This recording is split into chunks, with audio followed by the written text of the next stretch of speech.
Election আসতেছে, অনেকেই যেখানে যাবেন সেখানে মানুষ প্রশ্ন করে আহলে হাদিস বা সালাফি বা মুসলিম উম্মাহ, মুসলিম জাতি তাদের করণীয় কী? প্রশ্ন যৌক্তিক, উত্তর দেওয়া কঠিন। যে প্রত্যেক নির্বাচনের আগে মনে করতাম এই দল জিতলে অনেক খুব ভালো হবে। তার মেধাহীন নেতৃত্ব দিতে চায় বাংলাদেশ, যে ভোট দিবেন না, তা আপনি ভোট দিবেন না তো ভোটটা তো পড়বেই, তখন কারা ক্ষমতায় আসবে? আমরা আমাদের ভোটকে নষ্ট হতে দিতে চাই না। প্রয়োজনে 4 কোটি আহলে হাদিসের ভোট এক জায়গায় যাবে ইনশাআল্লাহ। আসসালামু আলাইকুম ওয়া রাহমাতুল্লাহি ওয়া বারাকাতুহু। প্রিয় দর্শক, আহলে হাদিস আলেমরা যারা গণতন্ত্রকে সবসময় হারাম বলেছেন, আজকেও তারা অন্য কথা বলতেছেন যে না, ভোট দেওয়া বা গণতন্ত্রকে তারা একেবারে হারাম বলছেন না, কিন্তু কিছু ক্ষেত্রে জায়েজের কথা বলতেছেন। যে আহলে হাদিস আলেমরা বা আহলে হাদিসের অনুসারীরা এরা কাদেরকে ভোট দিবেন, কেমন নেতাকে তারা নির্বাচিত করবেন বা কেমন নেতা তারা চান, আহলে হাদিস আলেমরা এই ভোটকে নিয়ে, গণতন্ত্রকে নিয়ে কি বলেছেন, কেমন নেতা নির্বাচন করতে বলেছেন, সে বিষয়ে আজকে আমরা জানবো ইনশাআল্লাহ। আজকে আমাদের বিশেষজ্ঞ প্যানেলে বাংলাদেশের বিজ্ঞ 4 জন আলেম রয়েছেন। এই 4 জন বিজ্ঞ আলেমদের কাছ থেকে আমরা জানবো যে আহলে হাদিসরা গণতন্ত্রকে তারা হারাম ফতোয়া দিয়েছিলেন, তারা গণতন্ত্রকে হারামই বলেছেন, কিন্তু ভোটের স্বার্থে, ইসলামিক নেতৃত্বের স্বার্থে তারা আজকে কি বলতেছেন, ভোট নিয়ে তাদের বক্তব্য কি, মন্তব্য কি, সে বিষয়ে আজকে আমরা জানবো ইনশাআল্লাহ। প্রিয় দর্শক, চলুন আমরা একে একে তাদের বক্তব্যগুলি শুনে আসি। আমরা শুরুতেই শেখ আব্দুল্লাহ বিন আব্দুর রাজ্জাকের বক্তব্যটি শুনে আসি। যেখানে যাবেন সেখানে মানুষ প্রশ্ন করে যে আহলে হাদিস বা সালাফি বা মুসলিম উম্মাহ, মুসলিম জাতি তাদের করণীয় কী? প্রশ্ন যৌক্তিক, উত্তর দেওয়া কঠিন। মানুষকে বোঝানোও কঠিন, বোঝানো উচিত, বোঝানোর চেষ্টা করা উচিত। যদি বেঁচে থাকে কোনো মানুষ 90 বছরের বাংলাদেশে, তাহলে তাকে আপনি জিজ্ঞেস করতে পারেন যে তার জীবনে সে কয়টা নির্বাচন পার করেছে। যদি মোটামুটি পাকিস্তান আমল থেকে ধরে বাংলাদেশ আমলের বলা যায় সকল নির্বাচনে সে পার্টিসিপেট করেছে, তাহলে সে আপনাকে ভালো ফিডব্যাক দিতে পারবে যে প্রত্যেক নির্বাচনের আগে মনে করতাম এই দল জিতলে অনেক খুব ভালো হবে, জিতার 1-2 বছর পর ওই দলকেই গালি দিত। চরম বাস্তব অভিজ্ঞতা। মানুষ যেহেতু শর্ট টাইমে উত্তেজিত হয়, তো ব্রেন আর কাজ করে না, লং টাইমে কেউ চিন্তা করতে পারে না। কিন্তু লং টাইমের একটা সিনারি যদি আপনার সামনে থাকে, যে কোনো মুরব্বী বসে আছে, তাকে জিজ্ঞেস করতে পারেন প্রতি নির্বাচনের আগে তাকে তার মনে হয়েছে এবার অমুক দল জিতলে খুব ভালো হবে দেশের। সে দলকে ভোটও দিয়েছে, ভোট দেওয়ার 1-2 মাস 2 বছর পর আবার ওকেই গালি দিয়েছে। এই জিনিসটা ঘটে কেন? এটি গণতন্ত্রের একটা মজার জিনিস। সে মজাটা হচ্ছে, ছোট বাচ্চাকে আমরা যেভাবে ললিপপ দিই, চকলেট দিই, যে বাবা তুমি কাঁদতেছো, এই চকলেটটা খাও, তাহলে ও অন্য যেটা চাচ্ছিল সেটা ভুলে যাবে, কিছু একটা ভুলে যাবে। ওকে ভুলিয়ে রাখার জন্য ওর হাতে চকলেট ধরিয়ে দিল।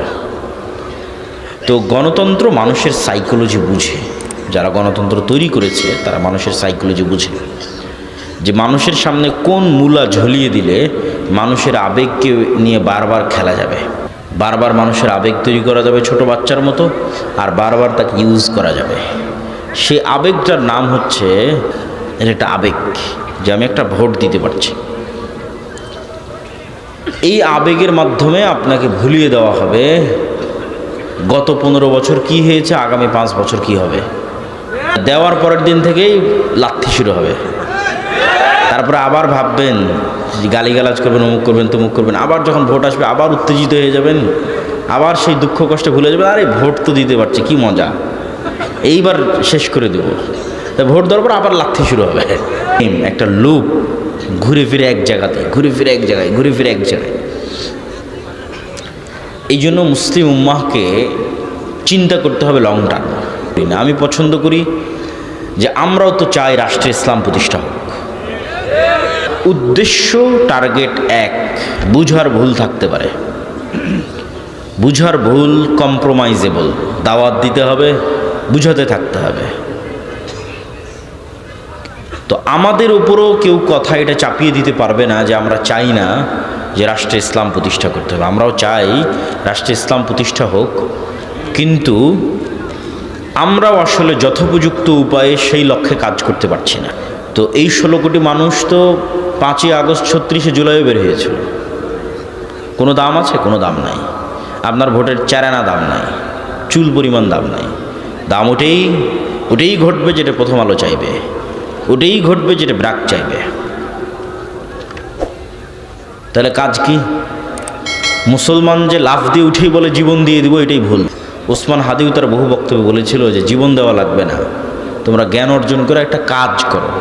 সেই জ্ঞানই আর কেউ অর্জন করতে চায় না, সেই শিক্ষায় আর কেউ গ্রহণ করতে চায় না, মানে দীর্ঘমেয়াদে কেউ প্ল্যানই করতে চায় না।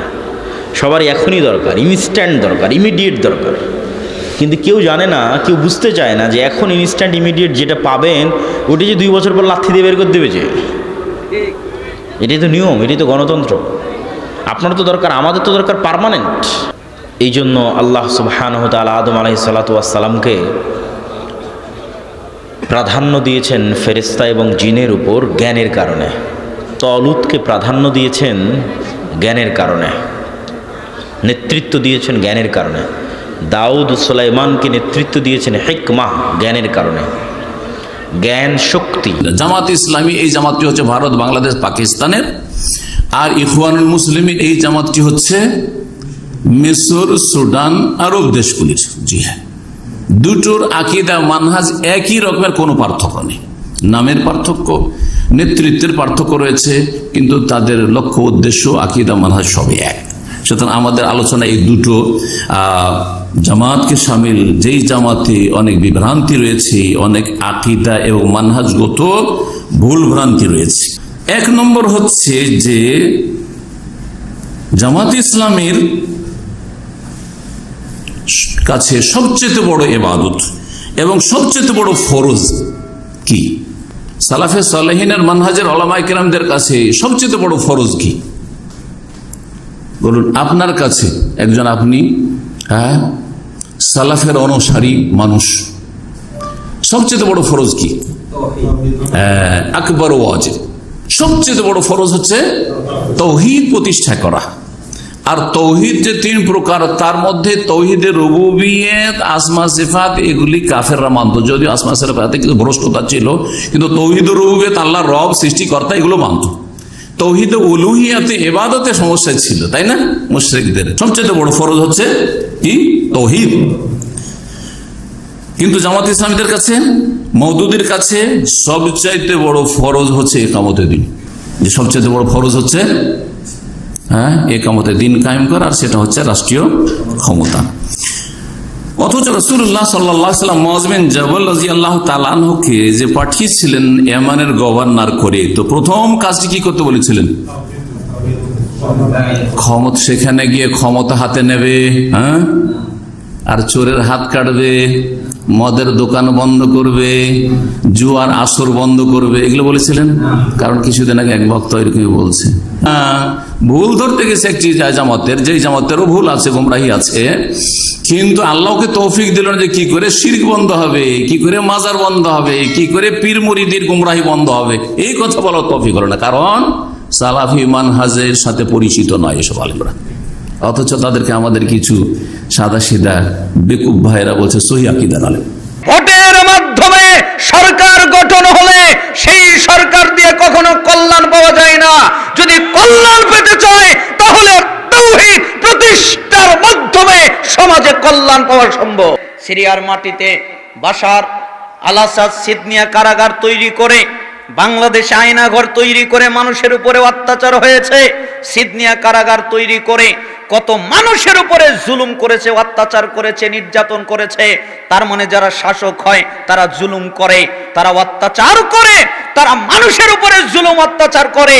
এই জন্য আমি মাঝে মধ্যে বলি, ভোটের মাধ্যমে সরকার গঠন হলে সেই সরকার দিয়ে কখনো কল্যাণ পাওয়া যায় না। বাংলাদেশের সমস্ত মানুষ যদি তারা ভোট দিয়ে একজনকে ক্ষমতায় নির্বাচন করে, এরপরে সে যদি ক্ষমতায় যায়, আর যদি ক্ষমতায় যাওয়ার পরে সে বলে আমি বাংলাদেশে ইসলামী রাষ্ট্র কায়েম করব, বাংলাদেশে যত মানুষ আছে বেনামাজি তারা সালাত আদায় না করলে তাদের জেলখানায় বন্দী করব, তাদেরকে আটক করব, বাংলাদেশের যত মাজার আছে সমস্ত মাজার ভেঙে দিব, সমস্ত মাজার বন্ধ করব, যত বিদাত আছে বিদাতের আঁকড়া উড়িয়ে দেব। এটা যদি ক্ষমতায় যাওয়ার পরে কোন শাসক বলে যেই জাতির লোকেরা ভোট দিয়ে তাকে ক্ষমতায় উঠিয়েছিল, ওই জাতির লোকেরা আবার ঘুরে দাঁড়িয়ে তাকে ক্ষমতা থেকে নামানোর জন্য পায়তারা করবে। কেন? তাদের মধ্যে তাওহীদ নেই, তারা তাওহীদ বোঝেনি, তারা শিরক বোঝেনি, তারা বিদআত বোঝেনি। বিদআত থেকে বাঁচায় সেটা হলো সালাত, ঠিক না? ও সালাত আদায় করে তাও ঘুষ খায়, ও সালাত আদায় করে তাও জিনা করে, ও সালাত আদায় করে তার নিশাদার দ্রব্য পান করে, ও সালাত আদায় করে তাও গীবত করে, ও সালাত আদায় করে মিথ্যা বলে। তার মানে বোঝা যাচ্ছে আল্লাহ বললেন সালাতটাকে পাপ থেকে বাঁচায়, ও সালাত পরে পাপ থেকে বাঁচে না। তার মানে বোঝা যাচ্ছে ওর সালাতই হচ্ছে না। যে সিস্টেম গণতান্ত্রিক যে ভোট পদ্ধতি এটা হারাম, দেখো তোকে বলে যে জায়েজ, তন্ত্র হারাম, এই ভোট পদ্ধতি হারাম। তার প্রমাণ কি? এটা হলো মদিনা বিশ্ববিদ্যালয় থেকে ফারেক হয়ে নির্বাচনে দাঁড়িয়েছে, আর এটা হলো মুচি। এই খুঁটিটা কি? Ballot box. ব্যালট বক্স আছে, ভোট পড়ছে পড়ছে পড়ছে পড়ছে। মাদানী সাহেব ভোট পেয়েছে 50 জন বিশ্ববিদ্যালয়ের ভিসির। কয়জন? 50 জন বিশ্ববিদ্যালয়ের ভিসির। আর এই মুচি ভোট পেয়েছে 51 জন ম্যাথরের। বলো তো নেতাকে। লোক বলছেন আমাদের যে আপনারা কেউ ভোট দিবেন না, গণতন্ত্র হারাম, ভোট দেওয়া হারাম। আমরা একটু কথা বলতে চাই যে তারা মেধাহীন লোক, যে ভোট দিবেন না। তা আপনি ভোট দিবেন না তো ভোটটা তো পড়বেই, তখন কারা ক্ষমতায় আসবে? এই জন্য আমরা বলতে চাই যে আমরা অবশ্য গণতন্ত্র হারাম বলি, কিন্তু গণতন্ত্রকে আমরা যদি পরিশুদ্ধ করতে পারি, ইসলামাইজেশন অফ ডেমোক্রেসি করতে পারি, প্রয়োজনে 4 কোটি আহলে হাদিসের ভোট এক জায়গায় যাবে ইনশাআল্লাহ। লিজিম টু খেলাফা ইনশাআল্লাহ আমরা একদিন, যেটা আল্লামা ওসাইমিন বুঝেছেন, শাহ বিন বাজ বলেছেন, আজকে তুমি যদি 1-2টা আসন পাও, আগামীতে তুমি 100টা পেতে পারো পর্যায়ক্রমে। তা আমরা সে ভাবো আমাদের মূল্যবান ভোট, আমরা আমাদের ভোটকে নষ্ট হতে দিতে চাই না। তবে আমরা আমাদের দাবিও মেনে নেব। আমাদের মসজিদে আক্রমণ হবে, আমাদের আলেম ওলামাকে মেরে রক্তাক্ত করা হবে, বাংলাদেশের বুক আমরা হতে দেব না ইনশাআল্লাহ। এজন্য আমরা যদি ঐক্যবদ্ধ হই। প্রিয় দর্শক, এতক্ষণ আমরা শুনছিলাম বিজ্ঞ সালাফি আলেমদের কাছ থেকে যে সালাফি আলেমদের ভোটকে নিয়ে এবং গণতন্ত্রকে নিয়ে বক্তব্য কি, মন্তব্য কি সে বিষয়ে আমরা শুনছিলাম বিজ্ঞ আলেমের কাছ থেকে। প্রিয় দর্শক, আমরা এখানে পক্ষে বিপক্ষে কথা শুনেছি। কোনো আলেম, সালাফি আলেম বলেছেন যে না, আমরা একেবারে গণতন্ত্রকে হারাম ফতুয়া দেই না, বাংলাদেশের প্রেক্ষাপটে গণতান্ত্রিক পদ্ধতিকে এটা আমরা জায়েজও বলি না, তবে আমাদের অংশগ্রহণ করা, ভোট দেওয়া এটা যেতে পারে। আবার কোনো আলেম বলেছেন যে না, গণতন্ত্র আমরা হারাম বলেছি, গণতান্ত্রিক পদ্ধতিতে ভোট দেওয়া জায়েজ নেই ইসলামে, আমরা সেটাকেই মেনে নিই, বা সেটাই তারা এখনো বলতেছেন।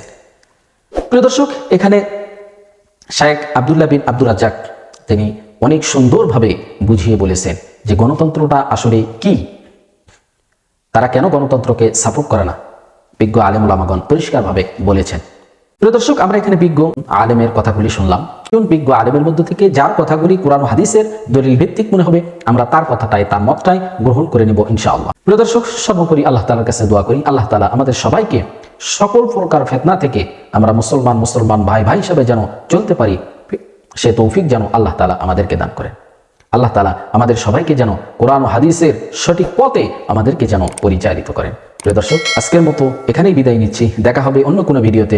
সে পর্যন্ত সকলে ভালো থাকবেন, সুস্থ থাকবেন। আসসালামু আলাইকুম ওয়া রাহমাতুল্লাহি ওয়া বারাকাতুহু।